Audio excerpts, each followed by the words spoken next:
Muy buenas tardes a todos los amigos de Hoja de Ruta Radio. Bienvenidos a una edición más de Otras Voces. Hoy contamos con la presencia del doctor Eduardo Franco Lor, con quien vamos a tratar algunos temas políticos y también jurídicos. Le damos la bienvenida en honor al tiempo.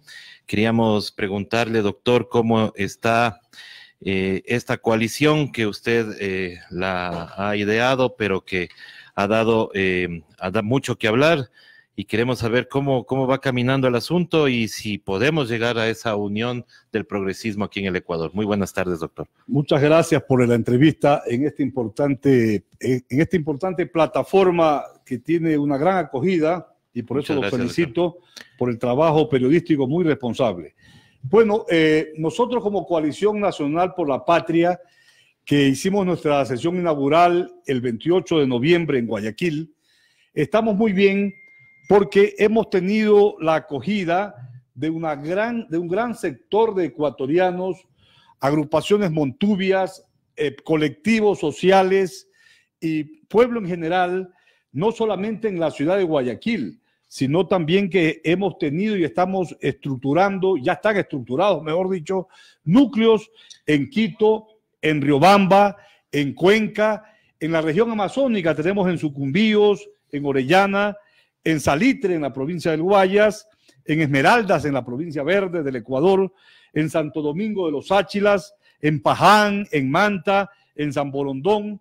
Lo vamos a hacer en Machala, en Loja y en Quevedo, provincia de Los Ríos, y también en Babahoyo. Es decir, se nota una voluntad popular de la gente de a pie que desea luchar contra el gobierno nacional neoliberal, contra las taras sociales que tiene el Ecuador y contra los partidos derechistas como el Partido Social Cristiano y el Partido Creo. Y por eso es que pedimos cada día, hacemos un llamado a los sectores progresistas, a los sectores democráticos y revolucionarios y de izquierda, desde el centro a la izquierda, para poder confluir en esta tendencia mayoritaria del pueblo ecuatoriano que anhela mejores días para el Ecuador.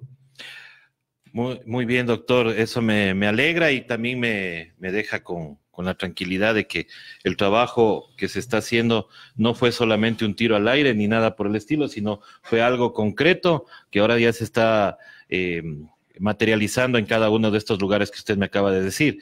Pero no ha habido en este caminar, no ha habido ya lo típico que suele suceder en nuestro país, el yoísmo que suelen tener la gente, y decir, si no es conmigo, entonces yo no voy.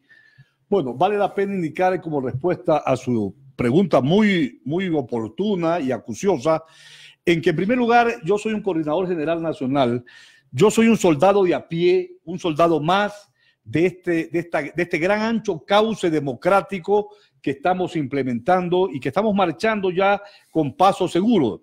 No hemos notado eso, Nos hemos reunido con destacadas personalidades que por reserva propio del sistema político ecuatoriano las guardamos, pero que van desde el movimiento indígena y también a los sectores populares y sectores destacados del profesionalismo ecuatoriano que, mire, es que hay una realidad, mi querido periodista. La mayoría del pueblo ecuatoriano que vota en elecciones, la mayoría, no está afiliada a los partidos políticos. Así es. Podemos decir que en el Ecuador la mayoría de ecuatorianos no es que es conservador, ni liberal, ni marxista, ni progresista. No, hay una mayoría de ecuatorianos que anhelan, digamos, vivir mejor. Y, por ejemplo, nosotros no hemos negado, nosotros reafirmamos siempre nuestra tendencia como organización política afín al pensamiento político de Rafael Correa Delgado. Es decir, somos afín al correísmo y muchos ecuatorianos no afiliados a Compromiso Social 5 de la Revolución Ciudadana, digamos, son adeptos nuestros, se han acercado a nosotros, nos llaman por teléfono, convocan reuniones con nosotros y con nuestra base política y quieren engrosar las filas en las diferentes cantones que le estoy indicando. Entonces, notamos eso sí, que lo que queremos nosotros es ensanchar la base política real del correísmo, de Compromiso, porque mire, al margen de la cuestión de quién debe ser el candidato a la presidencia de la República, que usted sabe que han salido una serie de precandidatos del progresismo, incluso del correísmo, incluso de la izquierda, digamos que pensamos nosotros aglutinarla. Al margen de esto, hay una realidad. Nadie puede discutir que en el espectro político ecuatoriano, para encara al 2021, y no es que seamos electoreros, pero digamos para recuperar la patria, para recuperar el poder político en el Ecuador, para tener acceso al poder, es mediante elecciones, no es mediante una guerrilla urbana, mediante la insurgencia. No le vamos a dar de comer al gobierno nacional que habla todo el mundo que sale a protestar en legítimo derecho de protesta y en legítimo derecho de resistencia, lo acusan de subversivo, lo acusan de terrorista, lo acusan de insurgente. No, yo pienso que la mira política, y en eso estamos haciendo política en el marco de la Constitución y la ley, está en las elecciones del 2021. Pero en ese camino tenemos que hacer política respaldando a los movimientos sociales, a los movimientos populares. Ahora, por ejemplo, el gobierno ha dicho que va a subir, porque tiene que cumplir, obsecuente como es el gobierno de Lenín Moreno, con el Fondo Monetario Internacional y con la derecha política, van a seguir cumpliendo con el pacto con el Fondo Monetario Internacional, con el acuerdo llegado con ellos. Y eso va a significar, ahora le llaman focalización, entre comillas, de la gasolina, la subida del gas, etcétera, y eso va a ocasionar la erosión. Vendrá otra crisis y tal vez mucho más grave. Yo he conversado con muchos dirigentes de base de los indígenas. Ellos están dispuestos a seguir luchando. He conversado con dirigentes sociales, populares, con gente de a pie que sale a las calles a luchar y a protestar. Esto es intolerable, que el gobierno, que tiene una ilegitimidad, el gobierno de Lenín Moreno no cuenta con legitimidad mayoritaria como para hacer una política que atente contra la gran mayoría. Entonces, por eso que la gran mayoría, a través de estos sectores sociales, se manifiestan en las calles protestando legítimamente. Que es el justo derecho, ¿no? Que es el justo derecho, ¿qué más se puede esperar de la mayoría sino protestar contra un gobierno antipopular que pretende, digamos, llevarlo a acentuar la miseria al inmenso pueblo ecuatoriano? Entonces, mire, nosotros hemos consultado con las bases que están, digamos, adhiriéndose a nuestra declaración de principios, adhiriéndose al gran Frente Patriótico Nacional, del ancho cauce democrático, esta coalición de la esperanza, que es la Coalición Nacional por la Patria, y como en ese sentido nosotros somos simples soldados, como le decía, y los yoísmos que usted dice no deben caber, porque habrá en su momento saber quién es el candidato de la tendencia. ¿Quién es el candidato de la tendencia mayoritaria de oposición, de compromiso social, lista 5 de la Revolución Ciudadana, o sea, del movimiento político de Rafael Correa? Porque mire, las últimas encuestas, las últimas muestreos de opinión, las últimas mediciones electorales de las encuestadoras de la derecha, Ceratos, por ejemplo, dice que Correa salió en mayo del 2017 como el mejor presidente puntuado de los últimos presidentes de los 40 años con 44%. Es mucho más, pero para que Ceratos lo diga, en este momento Correa tiene, si fuera candidato, gana en primera vuelta. Ya las encuestas en el país están determinando esa tendencia. Y hay otra tendencia, dice, Correa como candidato a vicepresidente o como candidato a asambleísta o quien haga sus veces en el evento monstruoso, que nosotros no nos ponemos en esa alternativa de que no sea candidato y que sea sentenciado, porque no hay razón para que sea sentenciado en el caso de sobornos, pero bueno, en ese hipotético caso para nosotros es espantoso que sea marginado un ecuatoriano de una liga electoral. Aún así, la tendencia es que el candidato de Compromiso Social 5 de la tendencia de Correa es el que maneja, digamos, la mayoría de la tendencia progresista. Doctor, y en ese sentido, nosotros queremos que haya una gran concertación de una bolsa de candidatos. Allí, digamos, no habría lugar a los yoísmos que usted dice, sino que habría a los renunciamientos, a ver quién es el candidato más idóneo, más capaz, que tenga más aceptación popular para que sea el candidato de esta gran tendencia triunfadora y que nosotros como Coalición Nacional por la Patria estamos propugnando que el nuevo gobierno democrático que implemente un plan de gobierno que está en construcción, viable, positivo, llame a una Asamblea Nacional Constituyente para reinstitucionalizar al Ecuador, que el gobierno de Lenín Moreno lo terminó, lo acabó y lo desfiguró como estaba diseñado democráticamente en el país. Doctor, yo le quería preguntar si ustedes están confiados o se está confiando dentro de la tendencia de que los votos de Rafael Correa son endosables a cualquier candidato de la bolsa que usted dice que puede haber,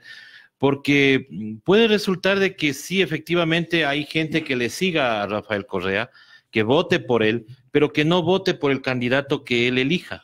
Mire, muchos sociólogos y psicólogos sociales, yo he leído estudios muy profundos, que dicen que los votos no son endosables. La otra tendencia de las otras escuelas dicen que los votos son endosables en la medida en que hay un buen candidato. Si el producto del candidato es positivo, si el candidato es brillante, los votos no solamente son endosables, sino que los votos crecen.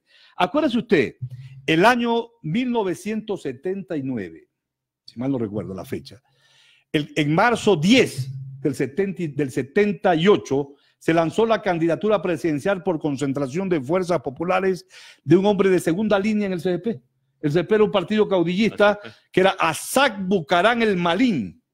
Y yo recuerdo que desde el primer día, 10 de marzo del 78, yo apoyé yo era estudiante universitario, apoyé a mi profesor de Vicente Logafuerte, que era Jaime Roldós Aguilera. Los que conocíamos a Roldós, un joven político que tenía en esa época 37 años, sabíamos que era un hombre brillante, ilustre, pero el pueblo no lo conocía, la sociedad ecuatoriana no lo conocía en su conjunto. Bueno, era el as de oro del CGP. Y fue durante toda la campaña, que duró muchos años, más de un año duró esa campaña. Acuérdense que la primera vuelta fue el 16 de julio del 78 y la segunda vuelta fue después de la muerte de Agón Calderón, el 29 de abril de 1979. Roldós deslumbró por su capacidad. Si el correísmo pone un candidato negativo, que tartamudee, que no sepa hablar, que no sepa llegar a las masas, obviamente que no van a ser, digamos, endosables. El candidato tiene que tener condiciones personales de liderazgo, de llegar con la propuesta positiva a los jóvenes, a los ambientalistas, a los ancianos, es decir, a todo el conglomerado nacional y con psicologías propias de cada provincia. Es que cada provincia tiene su idiosincrasia distinta. La idiosincrasia del guayaquileño es distinta del que vive en Lago Agrio o el que vive en Quito. Entonces, son condiciones distintas y el candidato tiene que ser de primera. Pero hay candidatos que se han mantenido durante muchos años, ¿no? Y que los votos no son endosables, pero que se han destruido poco a poco, por ejemplo, el candidato del Partido Social Cristiano, el candidato Guillermo Lasso, que son candidatos que se han mantenido permanentemente, pero que en lugar de sumar, están restando el tiempo. Es decir, en otras palabras, para terminar, yo pienso que el candidato del Frente Progresista, de esta coalición de la esperanza, el candidato del correísmo, de la Revolución Ciudadana, el candidato, digamos, que luche contra la derecha rastrera y obsecuente al Fondo Monetario Internacional, tiene que ser un candidato suficientemente idóneo, capaz y que tenga el lenguaje de las grandes mayorías para que puedan confiar en él. Eso es indiscutible. Así es, doctor. Y una de las cosas que nos está preocupando por el hecho de que, bueno, Rafael Correa no puede ser candidato a presidente, pero puede serlo para otra dignidad. Pero hay una suerte de pisada de acelerador para que el tema de el juicio de casos sobornos ya sea tratado lo más pronto posible, y es así que la audiencia está programada para el 30 de enero. Sí, hay un acelerador que va a tener que retrasarse por los tiempos, es decir, y por las necesidades morales y jurídicas de ese caso. Por ejemplo, mire, han citado efectivamente para el viernes 31 de enero, creo a las 8 de la mañana, la audiencia de juicio, que es la audiencia donde se articulan las pruebas, donde se practican las pruebas. Pues bien, y han dicho que la asambleísta Viviana Bonilla, que está en lactancia, ella desde Guayaquil se presente al juicio mediante videoconferencia. Esto es una violación a sus derechos fundamentales. Yo pienso que ella debe estar presentando ante el Tribunal Penal de la Corte Nacional de Justicia una impugnación para que se difiere esta fecha, porque la Constitución, en el artículo 42 o 43, no recuerdo cuál de estos dos artículos es, establece que el Estado garantiza la lactancia, garantiza la salud integral de la mujer en el en el parto y en el posparto. Entonces, mientras ella no cumpla con el tiempo de su posparto, no puede, digamos, ser llamada a juicio y estar mediante videoconferencia. ¿Por qué?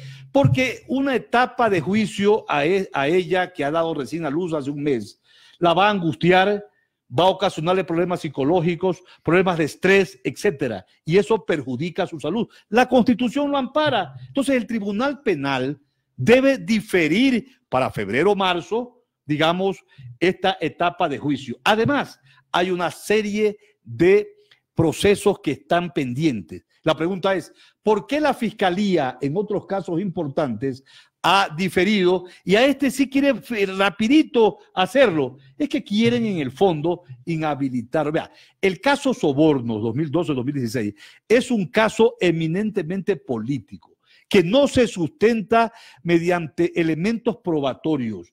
Ningún procesado empresario, escúcheme bien, ha señalado que ha sobornado, es decir, que ha cohechado al presidente de la República en esa época, Rafael Correa. Doctor, mucha gente dirá, ningún ladrón dice yo robé, pues. Pero es que lamentablemente, yo sé, lamentablemente el derecho penal tiene que probarse. Si alguien dice que el doctor Eduardo Franco la ha violado, tiene que probarse de que Franco lo violó.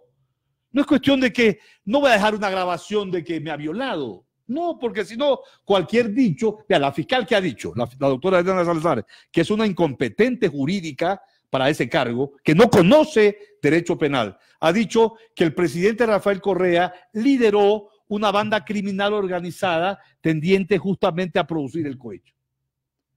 Es que esa es una aseveración política. Vea, el presidente de la República es el jefe del Ejecutivo y organiza un gobierno.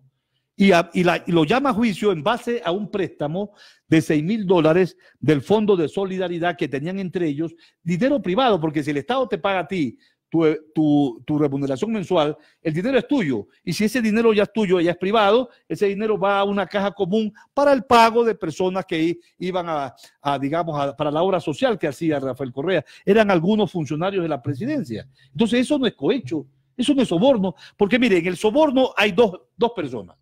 El sobornado y el sobornador. ¿Cuál es el sobornador aquí, pues? Además, entregar dinero para la campaña electoral no es delito. Eso es una infracción electoral. Aquí no hay delito. Porque mire, en los años 2012 y 2016, el cohecho podían perpetrarlo solamente las personas naturales. Pero las personas jurídicas, las empresas, si cohechaban a funcionarios públicos, cometían, en asuntos electorales, cometían un delito electoral, pero no cohecho. ¿Por qué? Porque en esos años no había responsabilidad penal de las personas jurídicas.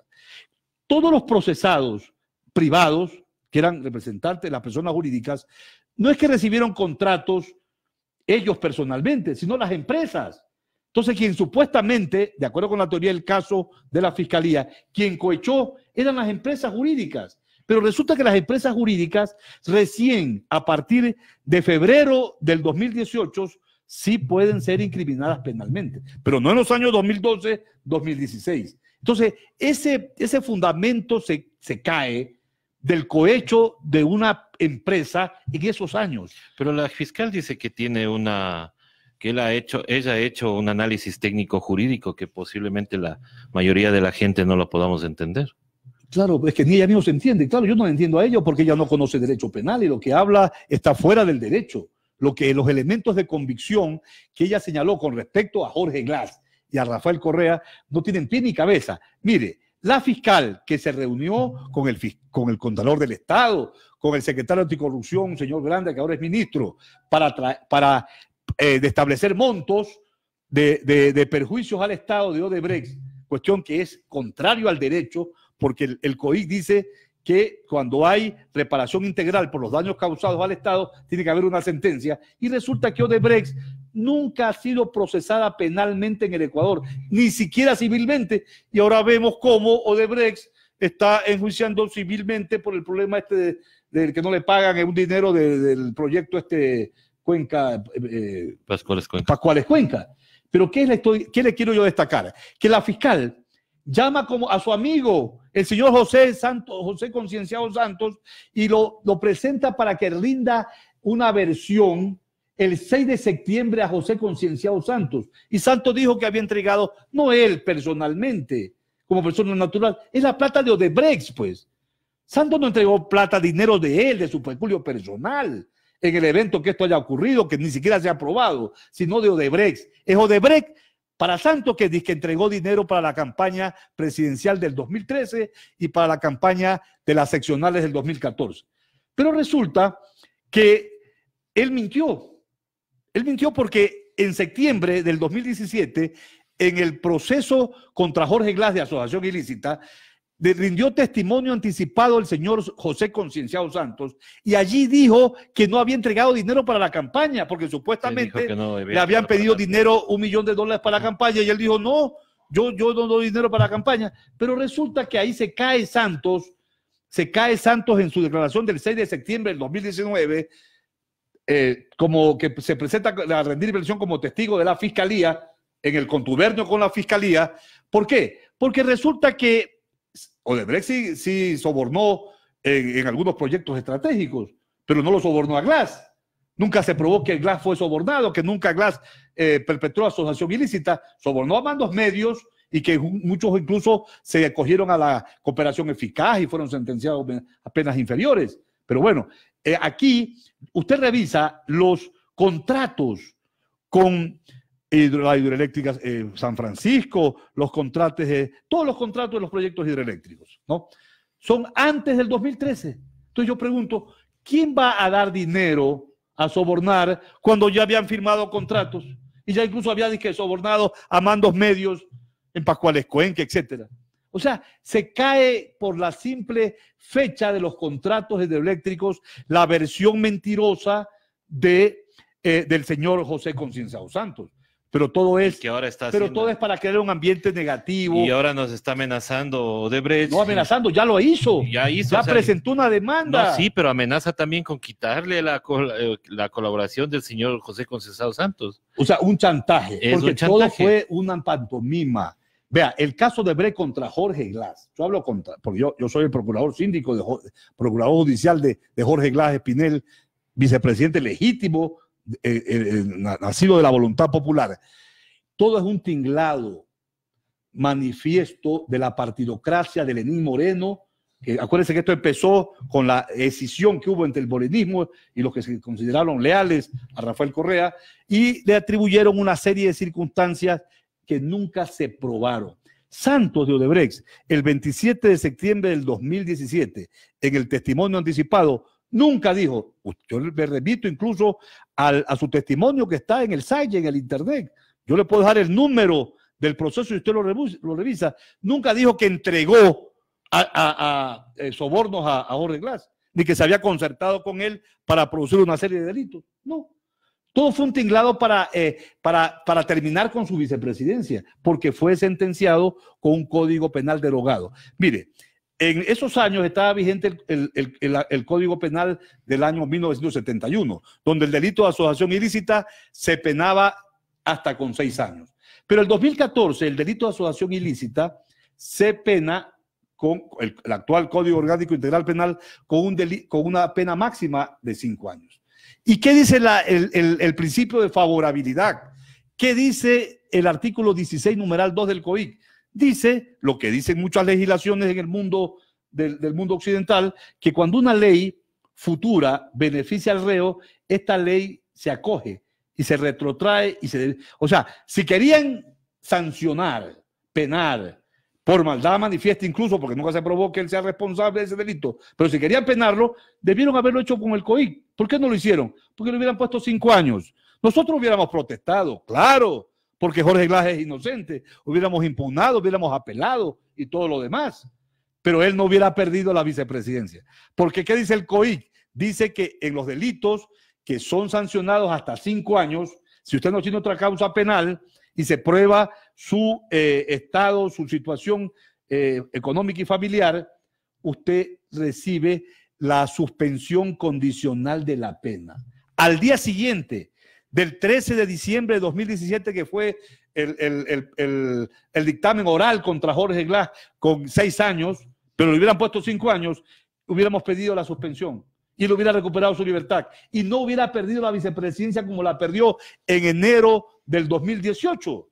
Todo fue una mañosería para quedarse con la vicepresidencia, para destruir Alianza País, para destruir a Correa. Ahora, este juicio de sobornos, el caso Balda, es para destruir a Correa, para inhabilitarlo a Rafael Correa, como él tiene una gran aceptación nacional, como tiene un respaldo popular indiscutible, que las mismas encuestas de opinión de las encuestadoras lo determinan. Por eso quieren inhabilitarlo, porque claro, en el caso, en el cohecho, usted puede ser llamado a juicio y sentenciado en ausencia del procesado, y ese delito no prescribe. Entonces toda esta maldad quieren hacerla contra Rafael Correa. Pero eso no, estamos seguros que el pueblo ecuatoriano no lo va a permitir. Eso esperemos, doctor. Y solamente para terminar, quiero pedirle su opinión sobre el hecho de estas medidas cautelares que no han sido acatadas por el gobierno nacional y al contrario, bueno, se han dado ciertos beneficios, dijo la secretaria, inclusive la secretaria de Derechos Humanos está